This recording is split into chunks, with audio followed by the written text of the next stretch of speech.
একটা সুন্দর প্লেসে দাঁড়াই আছে, যেখানে ওই যে প্রজেক্টের সাথে এটা মেন রোডের সাথে রাস্তা। এটা একটা পিকনিক স্পটের মতো, খুব সুন্দর। আর বাতাস, দক্ষিণা বাতাস,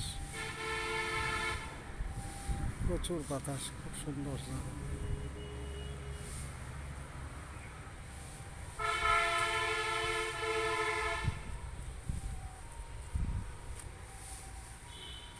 এই যে আমার ফুয়াতো বোনের বিল্ডিং এর পিছনের সাইডে রং করছে।